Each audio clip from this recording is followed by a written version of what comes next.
दोस्तों कुछ दिनों पहले मैंने कॉर्प्स पार्टी नाम की एक जापानीज हॉरर मूवी को एक्सप्लेन किया था जिसमें हमने पैरेलल यूनिवर्स की कुछ खतरनाक आत्माओं को देखा था।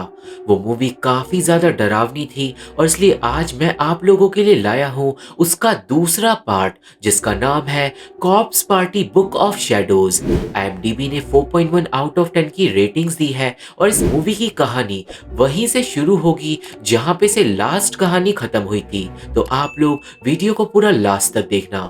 चैनल पे नए हो तो चैनल को सब्सक्राइब भी जरूर कर देना क्योंकि अब हम देखने वाले हैं cops party book of shadows movie की कहानी।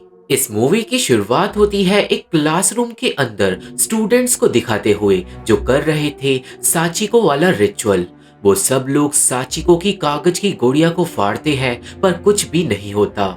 अब जब सब लोगों को लगने लगता है कि रिचुअल फेक है तभी लाइट चली जाती है और वो सारे लोग पहुंच जाते हैं साचिको की भूतिया दुनिया में। उस जगह पर पहुंचने के बाद वो सारे लोग कंफ्यूज थे कि तभी इविल साचिको एक लड़की को मार डालती है। दोस्तों अब आप लोग सोच रहे होंगे कि साचिको वापस कैसे आ गई, तो इसका जवाब आप लोगों को मूवी के अंदर मिलेगा। अब यहाँ से सीन जाता है नाओमी पे, पर दोस्तों हम लोगों को पता चलता है कि जब से नाओमी असली दुनिया में लौटी है तब से सब कुछ बदल गया है। असल में नाओमी के जितने भी दोस्त उस भूतिया दुनिया के अंदर मारे गए थे उनका अब असली दुनिया में से नामो निशान मिट गया है। कहने का मतलब अब नाओमी और शिनोजाकी के अलावा उन सारे लोगों को कोई भी नहीं जानता। अब क्लास में आती है शिनोजाकी जो नाओमी से बात करती है। वो दोनों ही परेशान थे क्योंकि उन दोनों ने ही अपने प्यार को खोया था और इतना ही नहीं अब असली दुनिया में सब लोग नाओमी और शिनोजाकी को पागल बोलते थे और उनकी बातों पे कोई भी यकीन नहीं करता था। शिनोजाकी को अपने किए का पछतावा था और वो आज नाओमी को बता देती है कि उसी की वजह से सातोशी मारा गया। नाओमी को गुस्सा आ जाता है और वो शिनोजाकी को चाटा भी मारती है, पर दोस्तों शिनोजाकी ने एक ऐसा तरीका ढूंढ निकाला था जिससे नाओमी और शिनोजाकी समय में पीछे जाकर अपने दोस्तों को मरने से पहले ही बचा सकते हैं, बिल्कुल टाइम ट्रेवल की तरह। शिनोजाकी बताती है कि जो उसकी बड़ी बहन है उसने शिनोजाकी की बातों पे यकीन करा था और उसकी बड़ी बहन ने ही साचिको के ऊपर रिसर्च करना शुरू किया। शिनोजाकी की बहन को बहुत सारी नई चीजें पता चली और साथ ही साथ उसे मिली साचिको की एक हड्डी। उस हड्डी के इस्तेमाल से टाइम में पीछे जाया जा सकता है और वो लोग अपने सारे दोस्तों को मरने से बचा सकते हैं। पर इस नए रिचुअल में एक प्रॉब्लम थी। वो दोनों समय में पीछे तो जा सकते थे पर उन्हें ये नहीं पता होगा कि वो किस टाइम में वापस पहुंचेंगे। नाओमी और शिनोजाकी अपने दोस्तों को बचाने के लिए ये रिस्क लेने को तैयार थे और फिर शिनोजाकी साचिको की हड्डी से वो रिचुअल करती है और वो दोनों पहुंच जाते हैं पास्ट में साचिको की भूतिया दुनिया के अंदर। अब उस रिचुअल के बाद नाओमी को होश आता है मेडिकल रूम में जब शिनोहारा उसे छोड़ के जा चुकी थी और उसे वो पेंडेंट मिला था। नाओमी सबसे पहले उठकर साचिको की माँ का पेंडेंट ले लेती है और इससे पहले इस बार उस पे आत्माएं हमला कर पाए वो मेडिकल रूम से भाग जाती है। नाओमी तुरंत ही भागकर जाती है और वो शिनोहारा को ढूंढकर उसे गले लगा लेती है क्योंकि अब वो शिनोहारा को मरने नहीं देगी। दोस्तों अब नाओमी को शिनोहारा की गर्दन पे अचानक ही एक रस्सी का निशान दिखाई देता है और इसका मतलब भले ही उसने फ्यूचर को बदल दिया है पर जो रियल में हुआ था उसका असर अभी भी नाओमी और उसके दोस्तों पे पड़ेगा। अब यहाँ से सीन जाता है शिनोजाकी पे जो उन बच्चों की आत्माओं की जीभें लेकर आती है ताकि उन बच्चों को मुक्ति मिल जाए, पर वो लेट हो जाती है क्योंकि उन बच्चों की आत्माओं ने मायू को मार डाला था। योशिकाजु शिनोजाकी को वहां से खींच कर ले जाता है पर शिनोजाकी उन बच्चों की जीभों को वहीं पर छोड़ देती है जिसके बाद वो आत्माएं प्रॉबेबली अपनी जीभें मिलने के बाद मुक्त हो जाएंगी क्योंकि दोस्तों इस सीन के बाद हमें इन बच्चों की आत्माओं को नहीं दिखाया जाता जिससे यही समझ आता है कि उन बच्चों को उनकी जीभें मिल गई होंगी और वो मुक्त हो गई होंगी बिल्कुल पहले पार्ट की तरह। खैर इसके बाद शिनोजाकी अब योशिकाजु को सब कुछ बता देती है कि असल में वो और नाओमी फ्यूचर से आए हैं और उन लोगों को पता है कि कौन कैसे मरेगा पर अब वो लोग फ्यूचर को बदल सकते हैं। अब तभी योशिकाजु के शरीर में दर्द होने लगता है क्योंकि इसी टाइम पर जेनिटर ने उसे मार डाला था और इसका मतलब योशिकाजु भी अपनी मौत से बच गया है। सीन जाता है शिनोहारा और नाओमी पे, जिन्हें मिलती है योशिकी की लाश। पर दोस्तों, हम व्यूअर्स को यहाँ पे थोड़ी कंफ्यूजन होती है। असल में हम सब लोग जानते हैं कि योशिकी को जेनेटर की आत्मा ने मारा था और उसके सर का भुर्ता बना दिया था, पर जो लाश नाओमी और शिनोहारा को मिली है उस लाश का भुर्ता नहीं बना हुआ, बल्कि में योशिकी की लाश का सर कटा हुआ था, जो कि एक अजीब बात है। अब इसका मतलब तो ये है कि साचिको की इस भूतिया दुनिया के अंदर कुछ बदलाव हुए हैं, पर वो कैसे और क्यों हुए हैं ये हमें आगे पता चलेगा। उस लाश को देखने के बाद नाओमी और शिनोहारा को साचिको की आवाज सुनाई देने लगती है और वो दोनों वहां से भागते हैं। पर अब सीन जाता है शिनोजाकी की बड़ी बहन पे, जिसका नाम है यूई। यूई अपने कमरे में आती है और वो देखती है कि किसी ने साचिको की हड्डी को चुरा लिया है। और दोस्तों, हमें पता चलता है कि यूई पे कुछ खास शक्तियां हैं। उन शक्तियों की वजह से ही यूई को पता चल जाता है कि उसी की बहन ने हड्डी को चुराया है और वो फिर से तेंजिन एलिमेंट्री स्कूल के अंदर पहुंच गई है। सीन जाता है यूका पे, जिसे सातोशी, शिनोजाकी और योशिकाजु सही टाइम पर बचा लेते हैं। पर तभी वहां पे आ जाती है साचिको। सब लोग भागते हैं, पर साचिको के पास थी सातोशी की अम्ब्रेला, जिसे लेने के लिए जाती है यूका। और उस मौके का फायदा उठाकर साचिको यूका को कैंची से स्टैब कर देती है।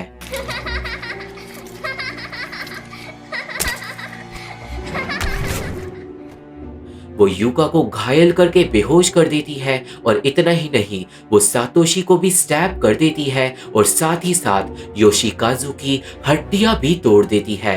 इविल साची को सारे के सारे लोगों पे भारी पड़ जाती है और एंड में वो शिनोजाकी को मारने के लिए बढ़ती है। पर तभी वहां पे पहुंच जाती है नाओमी उस पेंडेंट को लेकर। इविल साची को पेंडेंट को देखकर गायब हो जाती है और वो सारे लोग वहां से भागते हैं। दोस्तों, अब इसके बाद दिखाते हैं हमें दो नए स्टूडेंट्स को, जिनके नाम है केंसुके और तोको। वो दोनों भी साचिको की भूतिया दुनिया में फंसे थे, पर ये बात अजीब है क्योंकि वो दोनों पिछली बार यहाँ पर नहीं थे और इसका मतलब यही वो गड़बड़ है जो टाइम के अंदर बदलाव ला रही है। दोस्तों, आप लोगों को याद होगा कि मूवी की शुरुआत में 6 लोग साचिको की दुनिया में फंस गए थे, पर असल में उन लोगों ने साचिको का वो रिचुअल उस टाइम पर किया था जब शिनोजाकी और नाओमी ने समय को बदल दिया था। इसी वजह से समय की टाइमलाइन में एक दरार आ गई और चीजें उल्टी पुल्टी हो गई। उन 6 लोगों में से अब बस 3 लोग जिंदा बचे हैं, जो है केंसुके और तोको और एक और लड़का जिसका नाम है किसामी। ये तीनों भी साचिको की भूतिया दुनिया से निकलने का रास्ता ढूंढ रहे थे और इन नए लोगों की वजह से ही हमारे पुराने लोगों की टाइमलाइन में छेड़छाड़ हो गई थी। दोस्तों, टाइमलाइन पहले से ही बहुत ज्यादा बदल गई थी कि अब यूई उसे और ज्यादा बिगाड़ने के लिए पहुंच जाती है शिनोजाकी के स्कूल में। हमें पता चलता है कि साचिको की हड्डी की वजह से हमारी दुनिया और भूतिया दुनिया के अंदर एक पोर्टल बन गया था और अब यूई उस पोर्टल का इस्तेमाल करके अपनी बहन को बचाने के लिए जा रही है। अब वही दूसरी तरफ नाओमी, शिनोजाकी, शिनोहारा, योशिकाजु और सातोशी पहुंचते हैं बेसमेंट में, पर बेचारी यूका एक बार फिर से मारी जाती है क्योंकि वो अपना दम तोड़ चुकी थी। सातोशी इस बार अपनी बहन के लिए डिप्रेस्ड नहीं होता क्योंकि उसे लगता है कि वो भी नाओमी और शिनोजाकी की तरह टाइम में वापस जाकर अपनी बहन को बचा लेगा। सातोशी को नाओमी और शिनोजाकी ये नहीं बताते कि ऐसा नहीं हो सकता क्योंकि अभी जरूरी था उस दुनिया से बाहर निकलना। नाओमी जल्दी से जल्दी उस पेंडेंट को साचिको की लाश पे रख देती है, जिससे साचिको की आत्मा को तुरंत शांति मिल जाती है। श्राप खत्म हो जाता है और स्कूल टूटने लगता है। वो सब लोग भागते हैं, पर रास्ते में उन लोगों का सामना होता है तोको, केंसुके और किसामी से। नाओमी उन तीनों को भी साथ ले लेती है क्योंकि श्राप तो खत्म हो ही चुका था और अब अगर वो तीनों भी रिवर्स इनकांटेशन को करेंगे तो सब लोग असली दुनिया में पहुंच जाएंगे। दूसरी तरफ हमें दिखाते हैं युई को जो पोर्टल से साचिको की भूतिया दुनिया के अंदर पहुंच जाती है और तभी भूकंप रुक जाता है और स्कूल टूटना बंद हो जाता है। और वहीं दूसरी तरफ सारे के सारे स्टूडेंट्स उस जगह पर पहुंच जाते हैं जहां पे से वो इस दुनिया के अंदर सबसे पहले आए थे। अब इस बार शिनोज़ाकी नाओमी को उसकी डायरी वापस कर देती है और सब लोग रिवर्स इनकांटेशन को करते हैं। पर होता है एक चमत्कार, क्योंकि रिचुअल काम नहीं करता और वो सब लोग भूतिया दुनिया से बाहर नहीं निकल पाते। ये देखकर तो नाओमी बुरी तरीके से घबरा जाती है, क्योंकि ऐसा तो होना ही नहीं चाहिए था। शिनोहारा नाओमी को शांत करने की कोशिश करती है कि तभी कोई शिनोहारा का गला काट देता है। なんで नाओमी के सामने ही उसकी बेस्ट फ्रेंड एक और बार मारी जाती है और उसकी गर्दन शरीर से अलग हो जाती है। सब लोगों को कमरे में दिखाई देती है साचिको, पर ऐसा कैसे हो सकता था, क्योंकि साचिको तो अभी अभी मुक्त हो गई थी। पर दोस्तों, वो आत्मा साचिको की नहीं थी। अचानक ही साचिको के अंदर से एक दूसरी बहुत ज्यादा भयानक आत्मा निकलती है। जो कौन है यह हमें आगे पता चलेगा, पर अब वो आत्मा आतंक मचाना शुरू कर देती है। उस ईविल आत्मा के पास एक कुल्हाड़ी थी जिससे वो तोको को बुरी तरीके से मार डालती है। सारे लोगों में भगदड़ मच जाती है और एक बार फिर से सब लोग अलग अलग हो जाते हैं और यहाँ से शुरू होता है एक नया मौत का खेल। इस सब के बाद केंसुके, किसामी और नाओमी एक साथ फंस जाते हैं, पर किसामी को अपनी दोस्त तोको के मरने का बिल्कुल भी दुख नहीं था, जो कि एक अजीब बात है। अब तभी नाओमी को याद आता है सीसीटीवी कैमरास के बारे में और वो तीनों फैसला करते हैं बाकी लोगों को ढूंढने का सीसीटीवी कैमरा के इस्तेमाल से। नाओमी दोनों लड़कों को कैमरा रूम में ले जाती है जहां पर फुटेज में कुछ भी नहीं मिलता, पर फिर नाओमी फुटेज को रिवाइंड कर कर देखती है और जो उनके सामने आता है वो चौंका देने वाला था। फुटेज के अंदर नाओमी देखती है एक लड़की को जिसका नाम था उराबे और वो केंसुके और किसामी की एक दोस्त थी। पर दोस्तों, फुटेज के अंदर किसामी उराबे को बुरी तरीके से मार डालता है। ये देखकर नाओमी और केंसुके दोनों ही चौंक जाते हैं और अचानक किसामी अपना रूप बदल लेता है। वो एक बड़े से चाकू से केंसुके को भी मार डालता है, क्योंकि उसका दिमाग खराब हो गया था। दोस्तों, आप लोगों को याद होगा योशिकी के बारे में, जो पागल हो गया था इस भूतिया दुनिया की वजह से। उसी तरीके से किसामी के साथ भी कुछ ऐसा ही हुआ था और वो भी अब पागल हो चुका था। इतना ही नहीं, असल में उसने ही योशिकी का गला काट के उसे मार डाला था और उसने ही अपने खुद के दोस्तों को मार डाला था। किसामी सिर्फ नॉर्मल होने का नाटक कर रहा था ताकि वो लोगों के नजदीक जाके उन्हें मार सके। ये सब जानने के बाद नाओमी अपनी जान बचाकर भागती है, पर अब किसामी का मकसद था नाओमी और उसके बचे हुए दोस्तों को मारने का। अब यहाँ से सीन जाता है शिनोज़ाकी, सातोशी और योशिकाजु पे, और उन तीनों के पीछे पड़ी हुई थी वो ईविल आत्मा। उस ईविल आत्मा पे इतनी सारी शक्तियां थी कि वो स्कूल के अंदर डिमोनिक एंटिटीज को बुला लेती है और शिनोज़ाकी और बाकी लोग फंस जाते हैं। पर तभी वहां पे आ जाती है युई।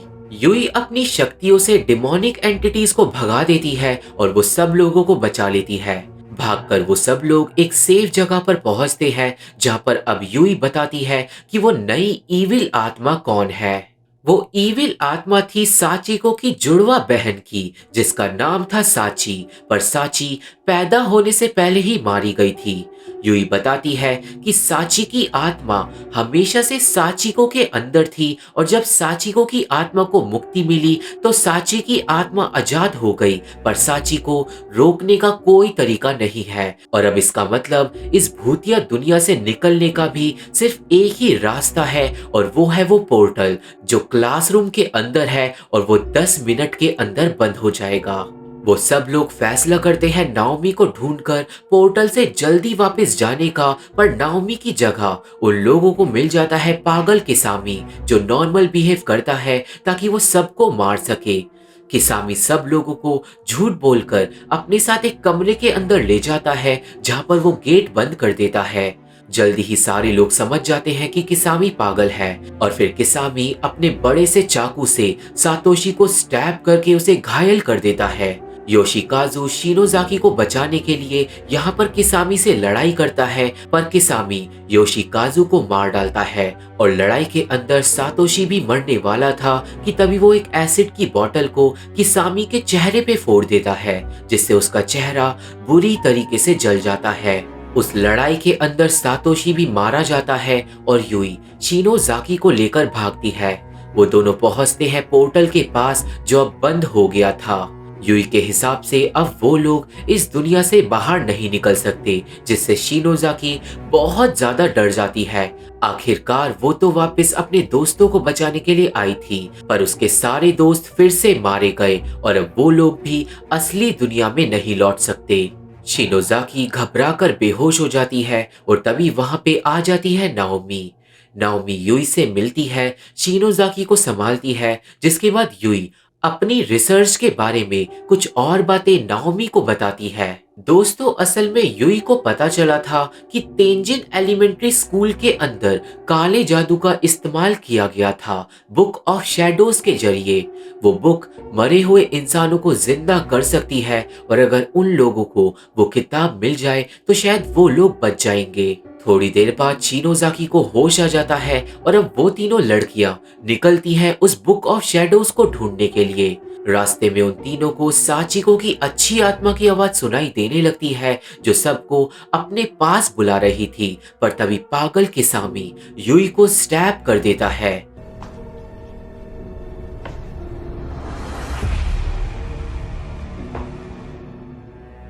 यूई जमीन पे गिर जाती है और सामने आता है किसामी, जिसका चेहरा पूरी तरीके से जला हुआ था। शिनोजाकी अपनी बहन को बचाने की कोशिश करती है, पर अब बहुत देर हो गई थी और मजबूरन नाओमी शिनोजाकी को अपने साथ लेकर भाग जाती है, जिसके बाद पागल किसामी यूई को भी बड़ी बेरहमी से मार डालता है।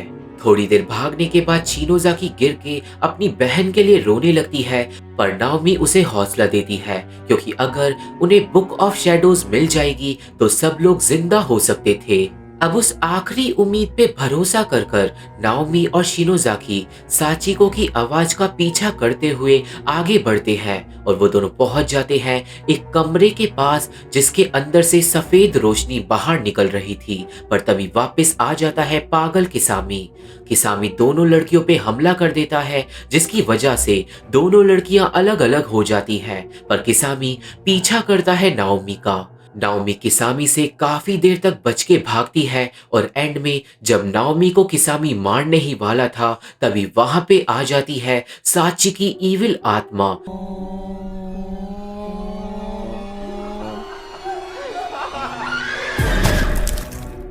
जो नाओमी के सामने ही अपनी कुल्हाड़ी से पागल किसामी को बुरी तरीके से मार डालती है। किसामी को मारने के बाद वो नाओमी की तरफ बढ़ती है और नाओमी भागकर पहुंचती है शिनोजाकी के पास। साची की आत्मा वहां पर भी आके नाओमी पे हमला कर देती है, पर नाओमी को बचाती है शिनोजाकी।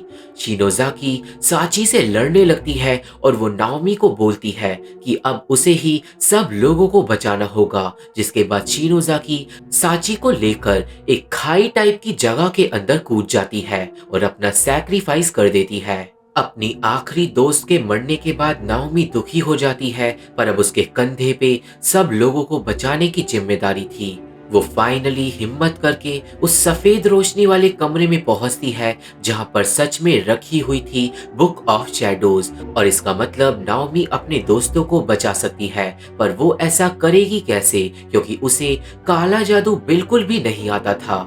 नाओमी इसी वजह से दुखी हो जाती है क्योंकि उसे समझ नहीं आता कि वो बुक ऑफ शैडोज का इस्तेमाल कैसे करे, पर तभी उसके पास आती है साचिको की अच्छी आत्मा जो अपनी शक्तियों से नाओमी को असली दुनिया में वापस सही सलामत पहुंचा देती है। दोस्तों, असली दुनिया में नाओमी को जब होश आता है तो वो हद से ज्यादा खुश होती है और उसके सामने बुक ऑफ शैडोज रखी हुई थी। बेचारी नाओमी काला जादू तो करना जानती नहीं थी, तो वो किताब को बोलती है कि मेरे दोस्तों को जिंदा कर दो, और अचानक ही किताब में एक रिचुअल खुल जाता है। नाओमी उस किताब पे हाथ रखकर रिचुअल करने की कोशिश करती है और वो रिचुअल कुछ ना कुछ असर तो जरूर दिखाता है। क्लास में कुछ डरावनी चीजें होने लगती है, जैसे कि सारी चेयर्स अपने आप नाओमी से दूर हट जाती हैं और किताब पे लिखे हुए शब्द नाओमी के हाथ पर चढ़ने लगते हैं। इसके बाद अचानक ही सब कुछ शांत हो जाता है और नाओमी को स्कूल के हॉलवे के अंदर से अपने दोस्तों की आवाज सुनाई देने लगती है। नाओमी बहुत ज्यादा खुश हो जाती है क्योंकि उसे लगता है कि रिचुअल काम कर गया और उसने सब लोगों को बचा लिया। पर दोस्तों, उसे ये नहीं पता था कि उसका रिचुअल ढंग से काम नहीं करा, क्योंकि वो तो काला जादू करना जानती ही नहीं थी। अचानक ही हर जगह का माहौल बदल जाता है और नाओमी के सामने आते हैं उसके दोस्त, पर उन सब का शरीर एक दूसरे से भुड़ते की तरह जुड़ गया था।